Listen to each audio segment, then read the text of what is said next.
Bismillahirrahmanirrahim. Assalamualaikum warahmatullahi wabarakatuh. Alhamdulillahi rabbil alamin. Salatu wassalamu ala nabiyyina wa sayyidina Muhammadin wa ala alihi wa sahbihi ajma'in, amma ba'd.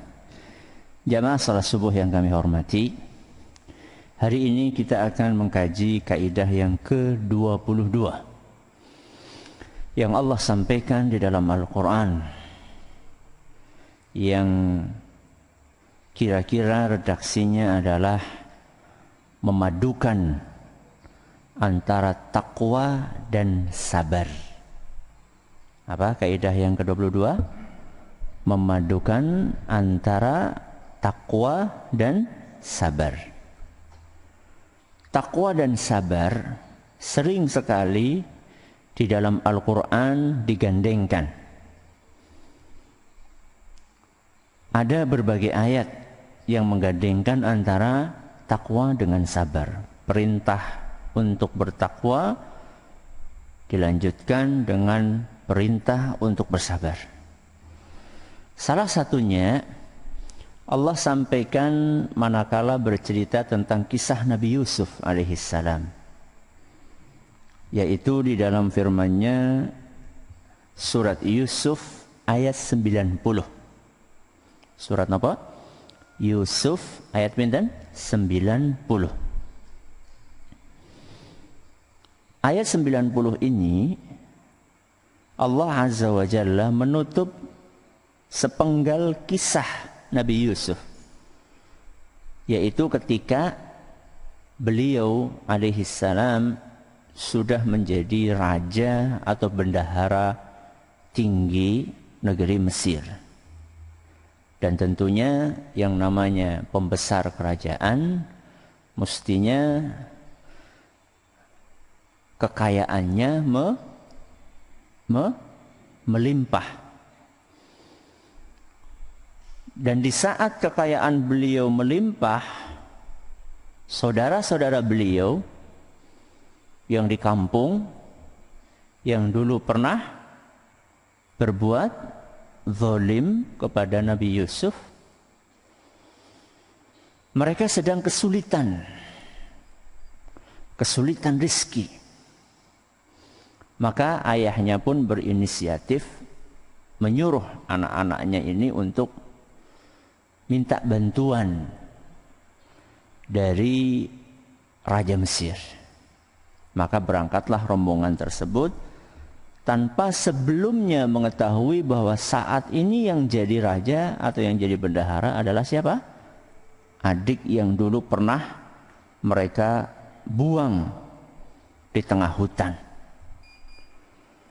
Allah Azza wa Jalla bercerita ketika saudara-saudaranya itu sudah berhadapan dengan raja atau bendahara Nabi Yusuf itu, mereka berkata, "Ya ayyuhal azizu massana wa ahlana ad-durr wa ji'na bi bidha'atin musjatin fa awfi lana al-kayla wa tasaddaq 'alaina innallaha yajzil mutasaddiqin." Wahai raja yang mulia, sesungguhnya kami ini sedang ditimpa malapetaka, sedang ditimpa kesulitan hidup, dan kami datang dengan membawa barang-barang yang sederhana lah. Apa yang bisa kami jual kepada Anda? Maka mohon bayarlah secara tunai barang yang kami bawa ini dan kasihlah bonus. Wa tasaddaq alaina, bersedekahlah. Jadi kalau misalnya harga barangnya 500.000 ya di bonusi pira? 1 juta. Ya bonusilah, tambahilah. Innallaha yajzil mutasaddiqin. Allah itu akan memberikan ganjaran kepada orang-orang yang senang bersedekah. Ternyata apa jawaban dari Nabi Yusuf alaihissalam? Qala hal alimtum ma fa'altum bi Yusuf wa akhihi antum jahilun. Apa kalian tidak ingat apa yang kalian perbuat kepada Yusuf dan saudaranya. Kepada Yusuf dan saudaranya. Siapa saudaranya? Bunyamin. Ya. Apa kalian tidak ingat apa yang kalian lakukan dahulu ketika kalian masih jahiliyah? Apa yang kalian perbuat kepada Yusuf dan saudaranya? Begitu ditanya dengan pertanyaan yang sebenarnya tidak nyambung. Mereka kan pengen dagang nih. Tahu-tahu kok ditanya tentang apa yang terjadi sekian belas tahun yang lampau. Begitu mereka ditanya dengan pertanyaan tersebut, maka mereka langsung qalu a'innaka la anta Yusuf? Loh, apakah kamu Yusuf? Ya walaupun sudah sekian belas tahun, tapi kan masih ada apanya? Masih ada rupa-rupa yang kayaknya Yusuf apa ya? Maka mereka bertanya, apakah engkau Yusuf? Qala ana Yusuf wa hadha akhi. Ya, aku Yusuf dan ini saudaraku. Siapa tadi? Bunyamin. Qad mannallahu alaina. Allah telah memberikan karunia kepada kami. Ya. Padahal dahulunya sia-siakan, dibuang-buang, dilolimi. Tapi sekarang justru Nabi Yusuf yang duduk di atas, saudara-saudaranya duduk di bawah. Baru kemudian Nabi Yusuf kasih kunci. Rahasia kenapa Nabi Yusuf bisa duduk di singgasana tersebut. Padahal dulu dilemparkan ke sumur, dijual, dijadikan budak, dipenjara tanpa ada kesalahan. Ya. Nabi Yusuf katakan innahu mayyattaqi wa yasbir. Innahu mayyattaqi wa yasbir. Sesungguhnya orang yang bertakwa dan bersabar. Lihat Allah menggabungkan antara apa? Takwa dengan sabar. Apa keuntungannya? Fa innallaha la yudhi'u ajral muhsinin. Sesungguhnya Allah Subhanahu wa taala tidak akan pernah menyia-nyiakan pahala orang-orang yang suka berbuat kebaikan. Surat apa tadi? Yusuf. Ayat berapa? 90. Kalau sama kisahnya dari ayat 88. 88, 89 baru 90 penutupnya itu tadi. Nah, takwa dan sabar ini kan sering kita dengar. Ya. Setiap Jumat khatib mengatakan, mari kita tingkatkan ketakwaan kita. Sabar juga demikian. Ya. Panennya gagal ya, sabar. Ya. Kucingnya mati ya, sabar.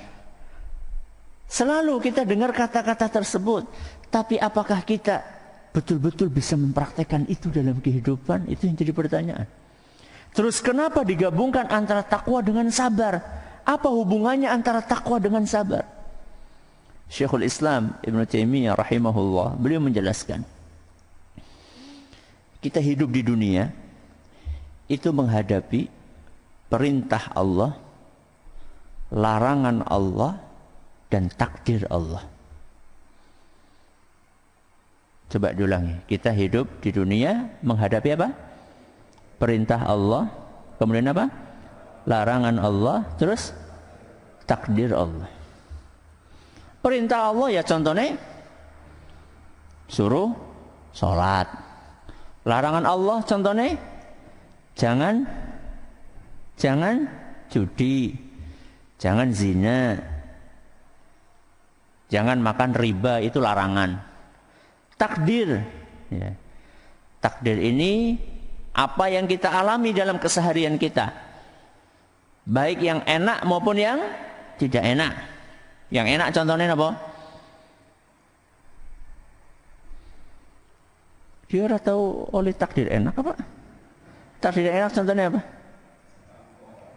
Oh, dapat sembako. Mau gue lo bisa sahur? Gimana sahur, Bob? Sahur. Enak apa enggak? Oh, tempe tok. Astagfirullah, bisa sahur gue alhamdulillah. Itu takdir enak. Ya. Takdir yang enggak enak contohnya tadi kena musibah, ya. Lagi manjat-manjat malah bane bocor, ya. Golet bengkel, aduh, ya. Itu takdir yang enggak enak. Kita di dunia itu menghadapi 3. Apa tadi yang pertama? Perintah Allah. Yang kedua, larangan Allah. Yang ketiga, takdir Allah. Untuk menghadapi 3 hal ini kita punya modal. Kita butuh modal.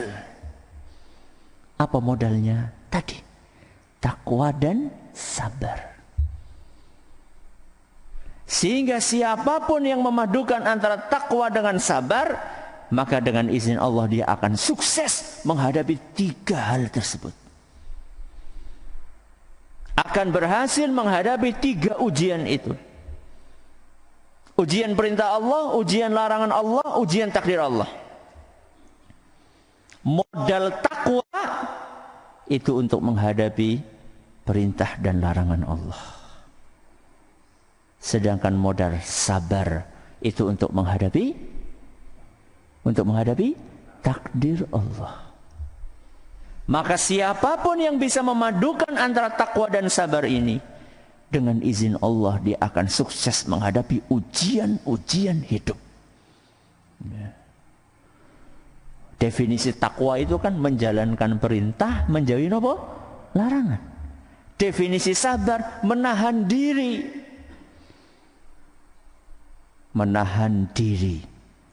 Menahan diri ketika mendapatkan sesuatu yang enak atau sesuatu yang tidak enak. Dua-duanya berarti nek anak sing enak wis ditahan aja cepangan gue. Menahan diri itu ya maksudnya jangan sombong, nggak usah pamer. Ya, ada sebagian orang kalau dapat rezeki senangnya apa? Pamer. Ya. Pamer kekayaan, ya. Tas regane 250 juta. Tas, Allahu Akbar. Si tas kayak ngapa orang ngerti, ya. Di saat orang-orang sedang kelaparan, di saat banyak orang sedang susah nyari makan, ini malah pamer tas regane 250 juta sambil naik pesawat jet pribadi. Pola YouTuber gue kayak gue. Kok ya ditonton gue lho. Ngapa nonton kayak gue? Buat apa nonton yang kayak gitu? Gak ada manfaatnya. Menghadapi takdir yang enak perlu sabar. Apalagi menghadapi takdir yang gak enak, lebih sabar lagi harus. Ya.